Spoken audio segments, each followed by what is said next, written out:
Welcome to our channel. Today we how to enable Microsoft Project for cloud collaboration with Teams. Easy tutorial step by step clearly. To enable Microsoft Project for cloud collaboration with Teams, start by launching Microsoft Project on your device. Sign into your Microsoft account associated with your project subscription. Once you're logged in, select the project you wish to collaborate on from your available projects list. Next, navigate to the top right corner and click on the File tab. In the menu that appears, look for the Share option and click on it. Under the Share menu, choose the Share with Teams option to begin the integration process. A prompt will appear, asking you to select the Teams channel where you want to share the project. From the list of available Teams channels, select the desired channel and click Share. After a short moment, your Microsoft Project file will be shared in the selected Teams channel.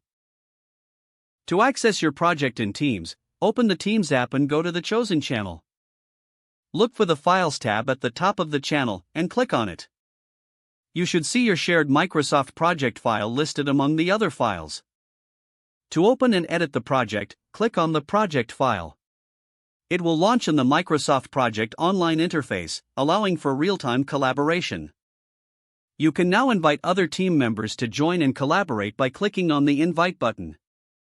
In the invitation window, type in the email addresses of team members you wish to invite.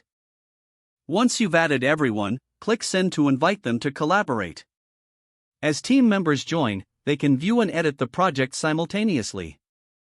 To keep track of changes, use the built-in comments feature to leave notes for your team. Encourage team members to communicate through the Teams chat while working on the project. Finally, ensure to save your work frequently to avoid losing any changes. With these steps, you've successfully enabled Microsoft Project for cloud collaboration with Teams.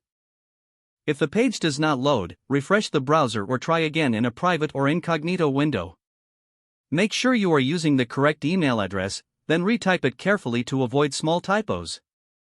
If your password is not accepted, use the Reset option and create a new strong password you can remember.